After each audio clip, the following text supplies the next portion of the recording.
Thank you, Mr. Butler. Thank you. Great to have you.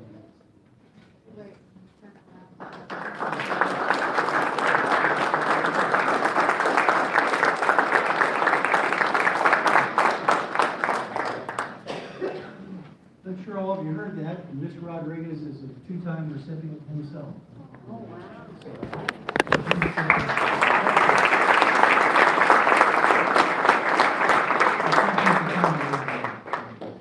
That moves item 4.3 on the agenda, the National Library Week proclamation.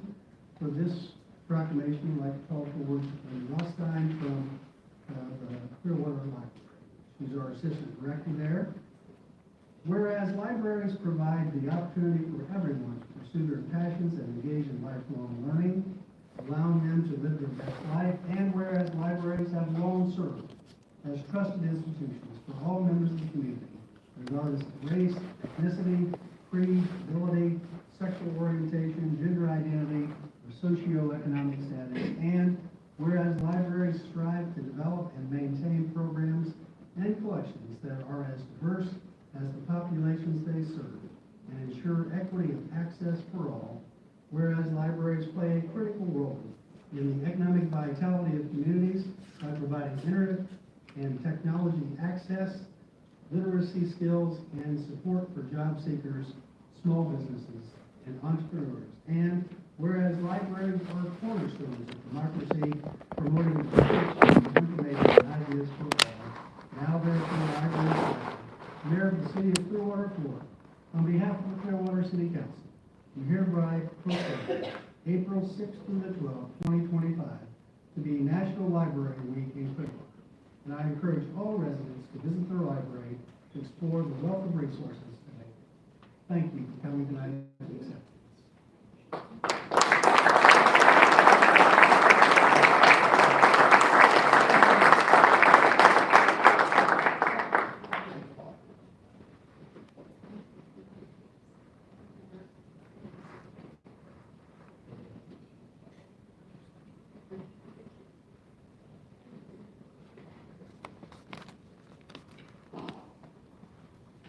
Before we move into the business portion of the program, I just want to, I want to ask those in attendance, obviously we have a large group. Normally we don't have an overflow room, but tonight we do. There's a couple of agenda items that I know we've got a lot of communication on. And so we've got a lot of folks here probably that want to say a few words and exercise their right to say a few words. So I would just ask that you help us tonight be respectful to the others in attendance, and do a couple things. One is you have 3 minutes to speak. There are lights on the front of the podium, which tells you when your time is up.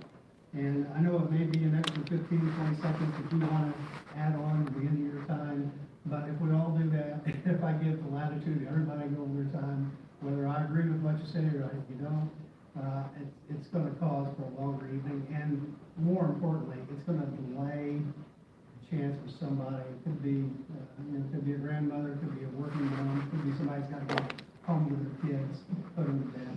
It's going to delay them having a chance to come here tonight and so forth. So please, 3 minutes for each speaker. There are ways you can have additional minutes for somebody else, but please obey the lights up front as a courtesy to the others here, and to give them rights. The other thing I'd ask you, we do have the decorum rules. They're on the back of the wall. We're not asking anybody not we're not trying to take anybody's rights to come in here and speak, but we are asking you to be respectful of the others here. And particularly when somebody's at the podium or someone in the dais is speaking, please don't interrupt them without them. It's just going to, again, delay the progression of the meeting and cause someone who went out of the way, maybe they're here for the first time tonight, maybe they've never spoken at a city council meeting, it's going to take it longer for them to get out of the way. If we can all work together to respect one another and help each other have a chance to be heard. We'll have a better meeting, a more successful meeting, and we would appreciate that as a courtesy to the others here. With that, we'll move to item 5.1 on the agenda. Approval of Yes. Second. All those in favor? Aye. Opposed? Unanimous. Move to the consent agenda. Are there any items to be pulled from the consent agenda? Yes, Mayor, received a request to approve in 6.2 and 6.4.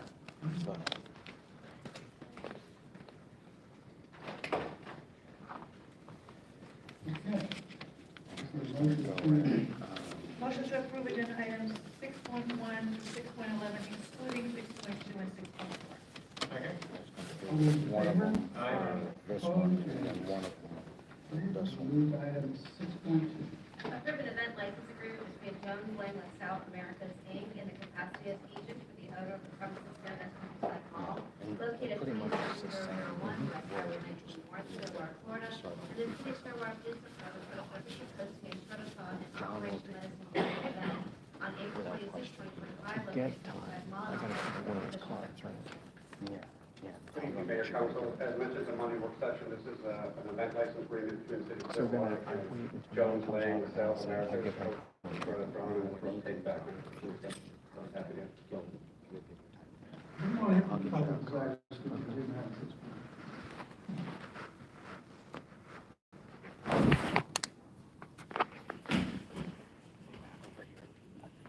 I'm Mr. Haluva. Okay, all right, next one. This event license, well, on the surface,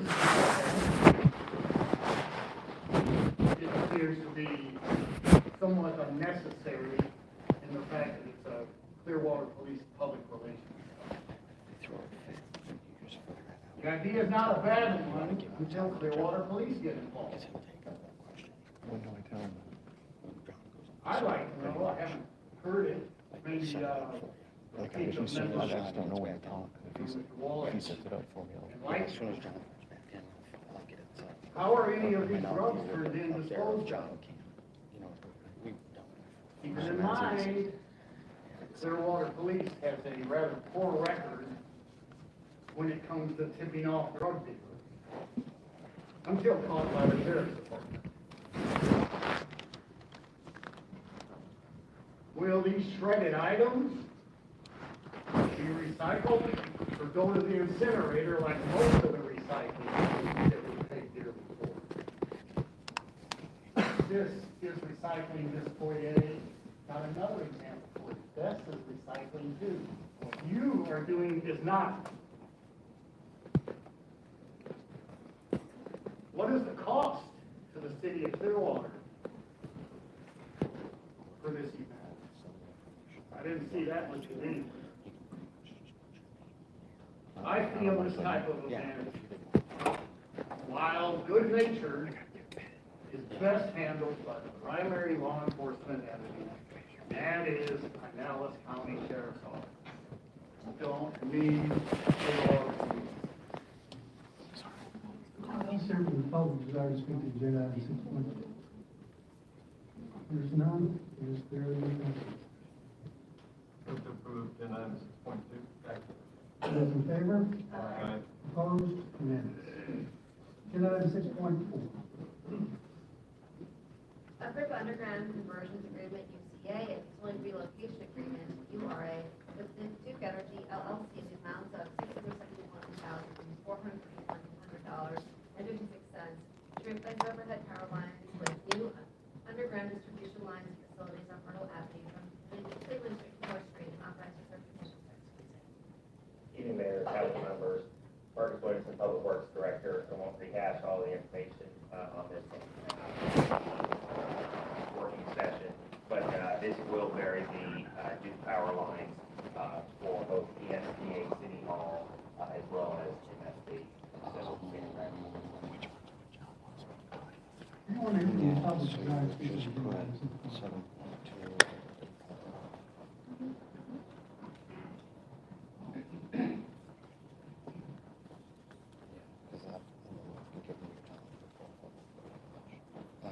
Mayor, council members, Couldn't hurt to put it, right? members and staff, I'm in support of this proposal, but would like to share with you that last year, I attended a meeting by the State Commission for Public Utility Rate Setting. And during the course of that meeting, on several occasions by different speakers, it was identified that the state had required, and I believe that's the correct word, Duke to set aside $2 billion for undergrounding utility lines. And if I understood from the work session, right now, this would be paid in part mostly by city funds and then also by a grant. And so I would just share that information with you, that I think Duke should in fact be a participant in the cost of bringing this underground utility. And I think that when they talked about the trees, either early last year or previously, even at that time, they indicated that they had money for undergrounding. Also, the city is looking at the potential of an alternative to Duke in providing electricity within the city. I think this is a good opportunity to see what kind of commitment we would have from Duke simply to participate in providing for the payment of this amount of money. I just put a bunch of items in case. I thank you, and I Scientology and the believe fluoride that in the water. obviously we should go forward with it. Anyone else here that you probably desire to speak with that? So how does this work? When do I talk? When do I say? Good I evening, get to my Councilman. time. I'm When Bill he Scobell, goes up, Jefferson. that's when he'll say, he'll stand up and he'll say, hey, I want to give him my time to speak In on order these to issues. expedite the review, And then he'll take I'd your like time. Anyone else here to speak with that? Maybe that one. That's, Carl. We don't even have to have. There's none, is there? Move to approve agenda item 6.7. Those in favor? Aye. Opposed? Unanimous. Thank you. We'll move to item 7, please. Authorized purchase order to send a fire equipment aid to Bradenton, Florida for the purchase of 2 Pierce velocity pumpers and 1 Pierce tractor drawn aerial in the amount of $4,378,595.86 pursuant to Clearwater City Ordinance Section 2.56 for lunch red CV back.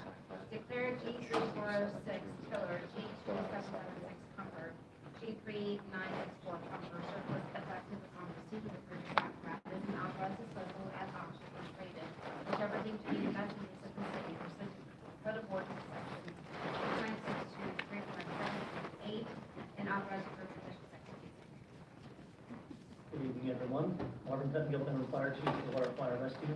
During Monday's work session regarding our proposed agenda item, I requested to purchase 2 new Pierce velocity pumpers and 1 Pierce tractor drawn aerial for a total purchase price of $4,378,595.86. During our conversation, a concern was raised about utilizing future general fund dollars for these purchases. After some internal discussions, this agenda item has been updated, and these projects will be funded with penny for pinellas, county fire tax, and current general fund revenues. No appropriation of future general fund monies will be used, and with that, I have a concern. Anyone here from the public desire to speak with agenda item 7?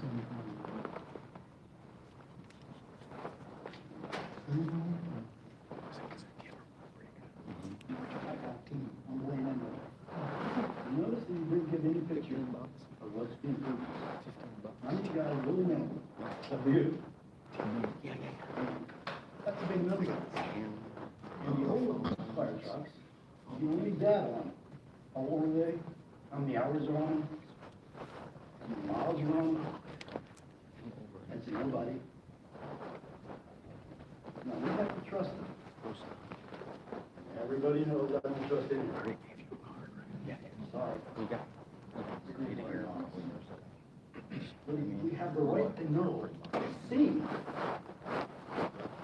But just verbal over and over and over and over. It's got to stop. Please. Please, make it stop. Let us know what you're purchasing. Let's see the old ones. Let's see how many hours are on them. but see the condition of them. You auctioning off everything. Everything.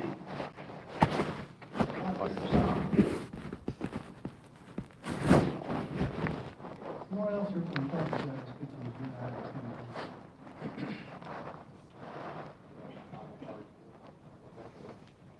I just have two comments on this fire Sir, apparatus. your name, please? Go ahead, I'm sorry, Mr. Porter. I just have two comments on this fire apparatus purchase. Can we paint it blue and red again? Remember that? Okay. And the second comment is, are we going to promote the interim chief? Because obviously we're still in that position where we don't have a fire chief, and rightfully so. I think he deserves that position. He's been in the city since I was a kid going to Station 45. But at the same time, I feel like if he's not, or you guys aren't going to promote him, I think, just like we did in prior chiefs past with Roland Harold and Chief Ellers, and definitely, unfortunately, Jamie Greer, that those things, some of those purchases were delayed on before the city made those decisions on that. But obviously, Mr. Finfield Jones' department now for, I think, over 30 years, close to 40 years, 29, yeah. So I just wish that somebody would pull the trigger to go ahead and promote the man, because obviously, if he wants it, he deserves it. But at the same time, that decision on new apparatus, as much as I support it, maybe it needs to wait until we get a firm chief. We'll promote this guy. Thank you. Thank you. Anyone else here desire to speak on the agenda item? We're asking for any council discussion. Just, a lot of folks here don't know, maybe are unfamiliar with our process, but, I know, right? Good evening, Rudy Mike speaking. I'm speaking obviously in support of this equipment. I was especially appreciative of the style and strategic planning of the previous chief, who always was able to forecast out the needs of his department to make sure that he had continuous, well-run equipment, and that schedule any time replacements needed met the timelines, the guidelines in order to get that new piece of equipment online. I think it speaks well that the department has continued that process. I was personally very pleased to hear that we have resolved the funding mechanism, because I was very concerned about that. Since in the past we have followed the very same system in order to project and put in orders for equipment that were multi-years into the future to be prepared. That's all I have to say. Is anyone else here from the public side to speak on the agenda item? We're asking council discussion, as I started to say, for those of you who are here watching our meetings for the first time, this is the second meeting we've had. We had a meeting on Monday, work session, where we had a full report on this equipment. We had documents showing, how much it cost and details of what was required and what it did. So, I didn't want the impression that That's not true. this is the first time we've discussed it, because we've discussed it all. With that, is there any? Yeah. You know where you can go to. I did. There's your motion. Make motion to approve agenda item 17. All in favor? Aye. Opposed? Unanimous. Got Aaron over there. Got the microphone. We're going to take 885 out of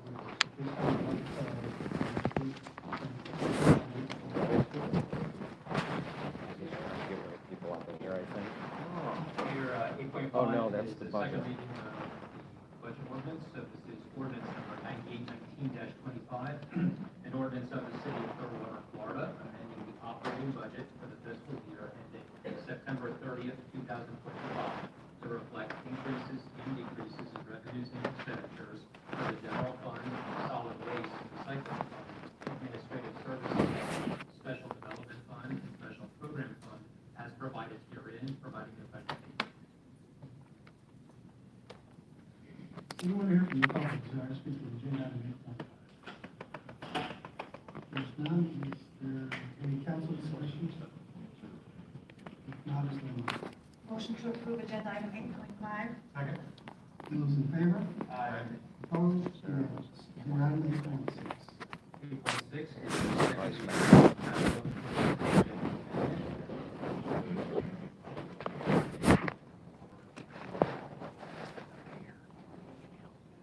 we have ordinance number 9820-25, an ordinance of the city of Clearwater, Florida, amending the capital improvement budget for the fiscal year ending September 30th, 2025, to reflect an increase of $10,722,638, provided an effective date. Anyone here from the public desire to speak on agenda item 8.6? Sorry, Ken. Still council discussion on the motion. Move to approve agenda item 8.6. Second. All those in favor? Opposed. Opposed? Unanimous. Now we will go back to agenda item 7.2.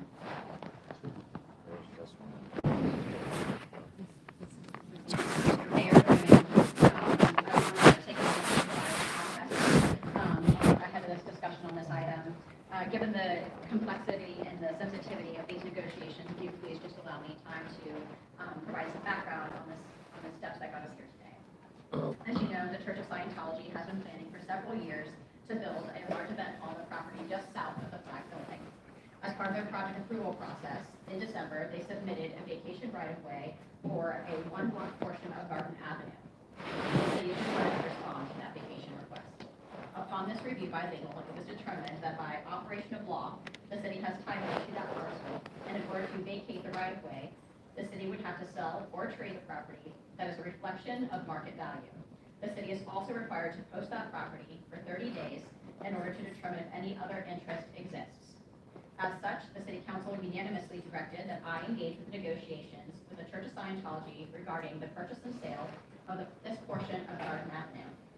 Since then, I worked individually with Council to seek input and learn their priorities before opening negotiations. During negotiations, I advocated the priorities of every council member. Unfortunately, the Church of Scientology did not agree to all of those priorities.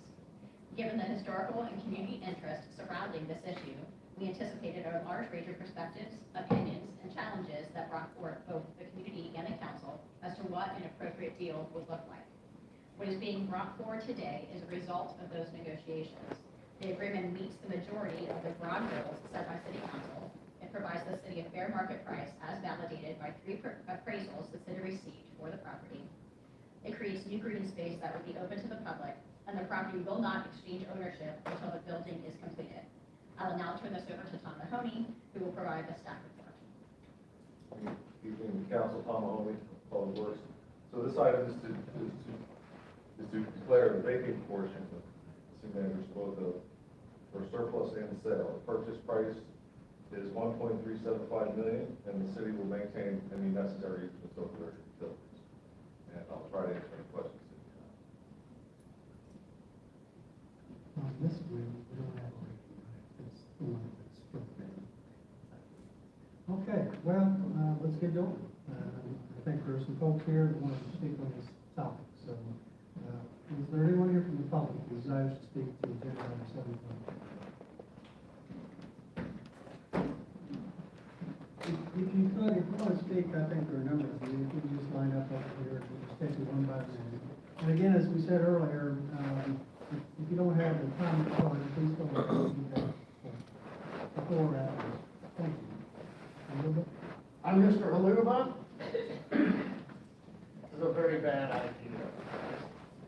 Sets a very bad precedent. Now, there was, once upon a time, let's say a woman being pursued by, let's say, a man for unseemly and amorous reasons. The lady rejected all of the increasing monetary offers to sell herself until a tentative agreement was made for several $1,000s. Then the offer was reduced to $50. The lady retorted angrily, "What do you think I am?" Well, the answer was and remains, we've established that. Now we're just haggling over price. The blocking off of Garden Street is a very bad idea. It's a bad idea for many reasons. It will only ultimately result in another vacant building. This in no way will endear or promote downtown to the general public. It will prove Clearwater is subservient to and caters to a small and shrinking subset. This action will further debase and undermine downtown. Don't be hoodwinked by some slick video, Mr. Cotton. Reject this proposal. Wake up, Mr. Albritton, wake up. Don't sell the citizens out. Mr. Menino, your argument for this proposal is just full of suspicion. Don't sell us out. Some things, like honor and respect, should never be for sale. Don't abandon your values. Don't be exploited. Don't be persuaded to do something that's wrongful. Don't sacrifice your principles. Don't bastardize the privilege of being an elected official. Don't sell your souls to the devil. Vote against this proposal. This next speaker, please.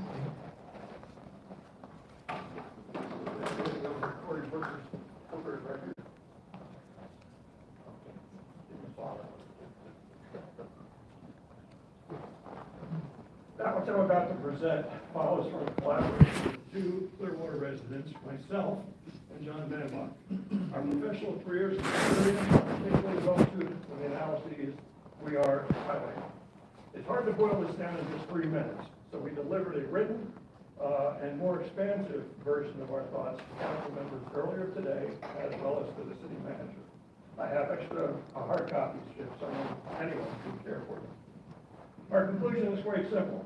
Despite references to fair market value in all agenda descriptions, the price of $1.375 million is decidedly well below fair market value of what this city is receiving in return. That's due to the terms of the contract.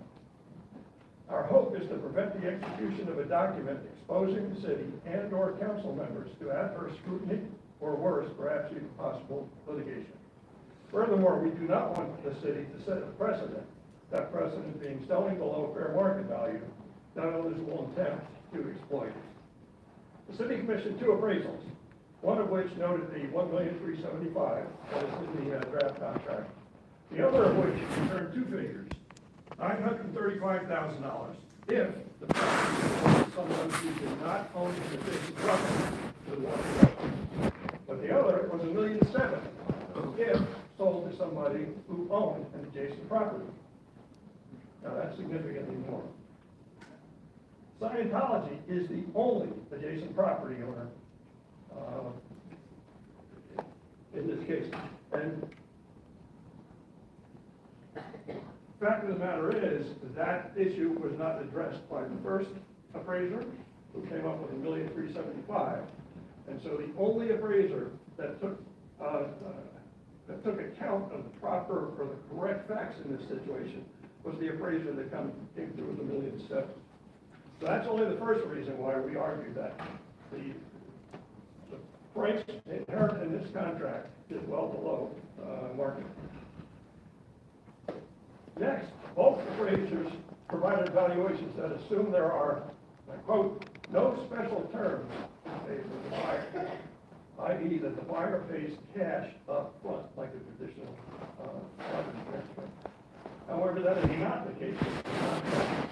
Scientology pays nothing up front and is not required to pay anything for over 5 years. More than that, they can let that 5 years go by and then choose not to purchase. This makes this an options contract, not a property purchase contract. The world of finance is governed by a number of truisms. Among them are one, that receiving $1 now is worth more than receiving $1 5 years from now. Thank you, sir. Appreciate your time. Appreciate the applause, folks. It really does slow us down a lot, so appreciate you. You don't want to respect each other, that's fine. We all just get through this. Didn't slow anything down. Yeah, go ahead. Good evening, for your time and I'll talk faster. I know that the city has done similar transactions in the past, but not with this, not with the massive unoccupied storefronts that we have today. That has risen each year, so there's a lack of good faith on the buyer to fill the storefronts, fill them with leases that have been vacant for years. We moved down here in 2008 from Philadelphia. Negotiations, each side wins a bit, loses a bit. In exchange for a 2 to 4 year activation plan in negotiations, why don't we sell them the property for the $1.4 million, Steve pointed out, $1.7 million, rather than a 30%, 27.6% discount is what we're receiving on our funds by waiting 6 years to get the money. Don't rush into the deal, negotiate longer, or take a hiatus if the buyer's not willing to discuss activation in the process. Or as an alternative, to protect this land of the property, transfer to Scientology. So what you could do is, instead of waiting for 5 years, do it for more money, do it for some money up front, and do it sooner, but have some teeth in the agreement that, and I know we have contracts on the panel, have an agreement with teeth in it that does penalties throughout the entire process. By the time 2031 comes around, okay, this council's not going to be here. The city needs to be protected. And come up with some reasonable mixture of the items that they want and you want, or we want, which is the activation of the storefronts. Because, this coming up and meeting with the city manager, I'm looking out, there's a block between 5th Street and 6th Street on the south side, and it was, the whole south side's empty. So it's looking like a ghost town. It's not as vibrant as it was back when we had a Friday night event and people were coming in here. So the bottom line is, don't sell out at a price that's not fair market value, and get some teeth in it, and exercise, true negotiation contracts where each side loses and each side wins. Okay, what this is a one-way street with an option, as Steve pointed out, that's not fair market value. And you factor in the fact that this has some additional value to the buyer because of the other properties. It should be a higher price. Okay, but if it's not about price, let it be about activation and not let Clearwater become more of a ghost town than retail experience. Thank you for your time. Yeah, Sam. Next speaker.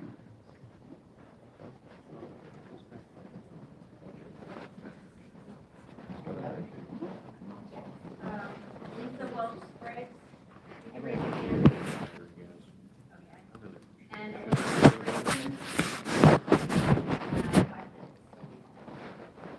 Evening again. Reason I'm here, first I'm going to give you history. I had a lot on the meeting with David Discovery. Speaking an hour. And he had in the room with him a nationally recognized retail store. And he had beautiful pictures of what he was going to create on Cleveland Street, because he was tired of having to bus his people, his visitors, over to Hyde Park. Let me take the one. But part of that meeting was, we were negotiating the purchase of the CMA property next to the old city hall, so that the city ultimately can develop the bluff as you guys are moving forward. And in that meeting, David pounded on the table and he said, "Damn it, Hoyt, I want that property." And I said, if I were in your shoes, I'd want that property. I pounded the table and I said, "But damn it, David, I want it too, and I'm gonna buy it." And we, as a council, bought it for $4-point-something million, if I recall. And what did David do? He took his ball and ran home. He claims, Scientology claims, that they're community partners. Community partners don't only do things that benefit themselves. They do things that benefit the entire community. Owning that stays vacant month after month and year after year is not a community partner. So what I'm urging you to do is, I'm not saying don't sell this property to the church ultimately. What I'm saying is don't do it tonight. Don't commit to it tonight. They need to show that they are community partners. Because they need to do things. Where is that plan that he was going to do? He was going to make Cleveland Street look like Hyde Park in Tampa. Quality retail, quality restaurants. We got a couple quality restaurants. We got nothing else. 10 years later, what we have, more vacant buildings that they have purchased. So it's time to hold their feet to the fire for a change and say, show us something. Show us you're going to develop Cleveland Street and put that quality retail in there that all of citizens of Clearwater can benefit from and would probably take advantage of. But until they do that, I would not give them this. They want this because it's on, as my understanding, it's on the west side of their building is their entrance into this structure they want to build. And they want to have a more landscaped and pretty entrance into their building. I don't blame them. But they got to show us something. They need to show you something. So if not, let them have a street and a park and some parking spaces in front of their building. Because, like I said, what they do build looks great. But how many people in this room can walk into any of them just for the hell of it? Nobody. Nobody. Nobody. So it is time for them to step up and be the community partner they claim they are. Because the other part of it is, what they're building is an entertainment venue. My question is, when they build it, is it going to be strictly for their use? If it is, no problem. But you need that in writing. Because if they're going to get Live Nation to come in here and book entertainment in there and compete with the 2 entertainment venues the city already has, we're losers on this deal. So I urge at least one of you, but I think all 3 of you changing your vote and presenting a 5-0 vote to Scientology on this issue tonight would send a much stronger message.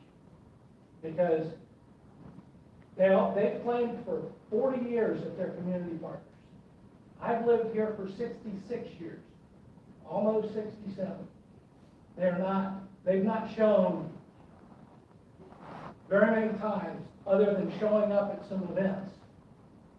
But I don't know anybody in here, I know none of you, and I would never buy a building to let it sit vacant. If I'm going to buy a building, I'm going to know exactly what I'm going to do with it after I buy it. I'm going to be right down to the city's planning department asking for a permit, and I'm going to make it into what I want it to be. So don't postpone this vote. Vote no. I'd rather you vote no. But make them show a partnership with this city and a commitment to this community before you do this. Because that's what the citizens of Clearwater deserve. Thank you. Go, boys.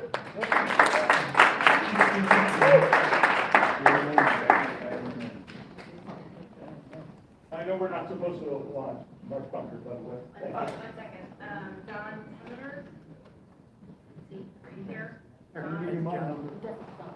Where? Yes. Okay, thank you. And Patty? Yeah. Thank you. So you have 5 minutes. Thank you. I really have to thank Hoyt for that history lesson, because it's extremely important. You know, the council, when they said no in 2017, Ms. Cabbage said, all right, I'll wait for the next council. Next council, he got me.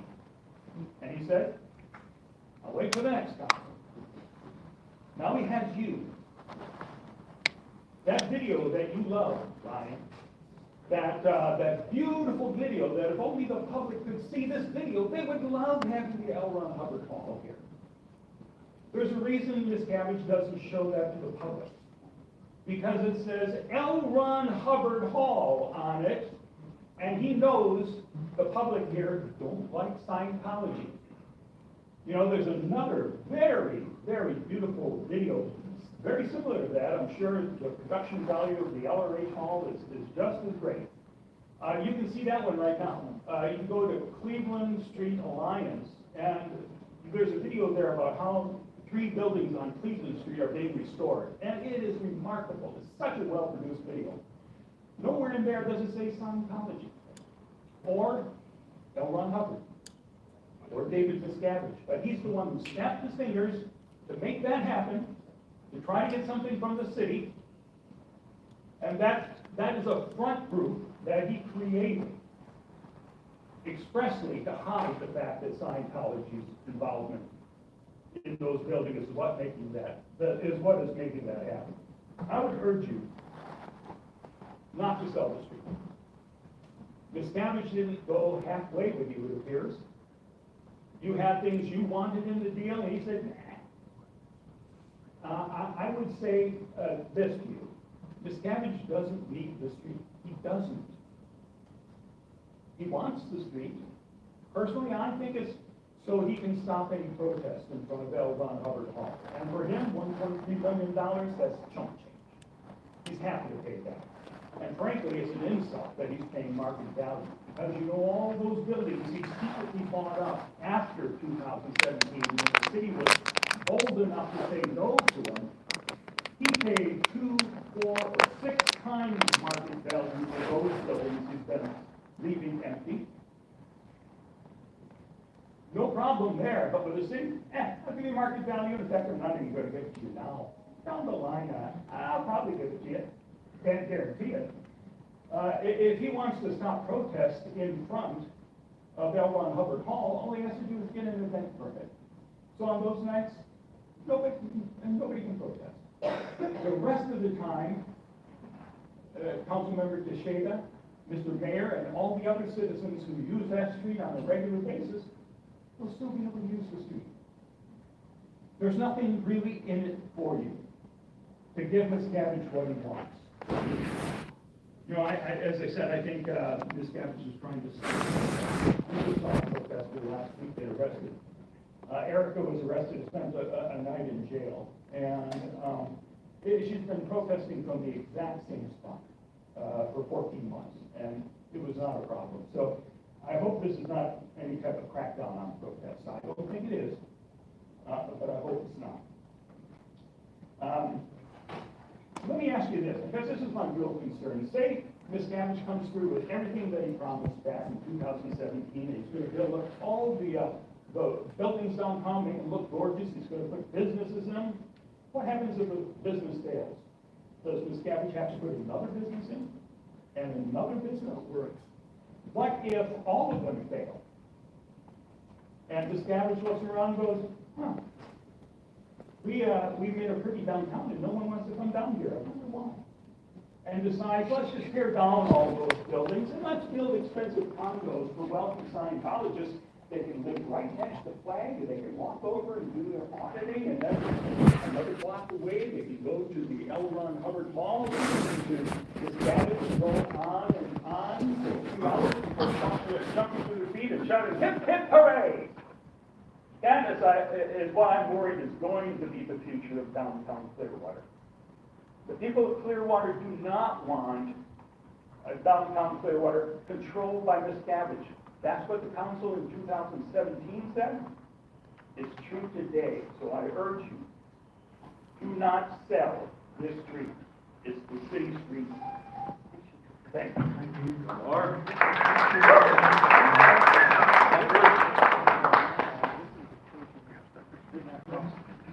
who's our next speaker?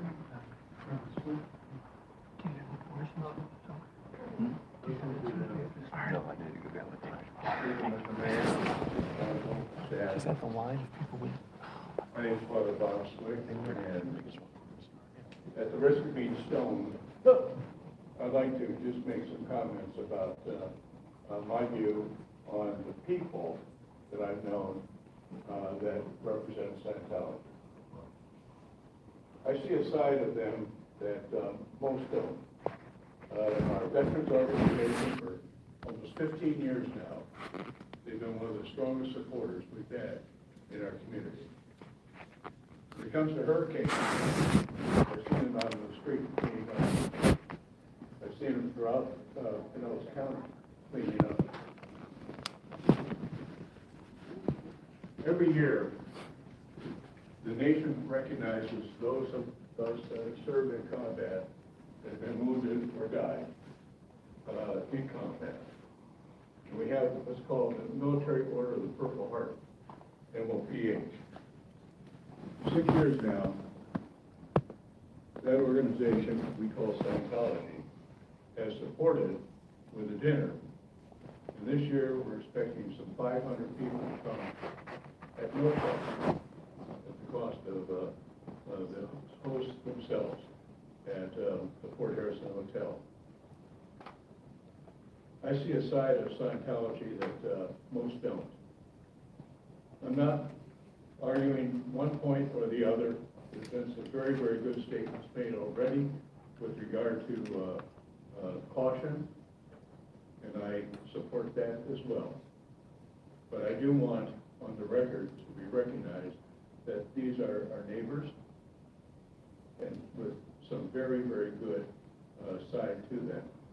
A side that isn't talked about at all. And I stand for them. I'm asking for a police escort to get out of here. Former Marine, I think you can take care of yourself. Thank you, Mark. Next speaker. Good evening, everyone. Thank you. My name is Nanette Prevost, and I reside in Largo. I'm also a nurse, a surgery nurse at Morton Plant here, 38 years.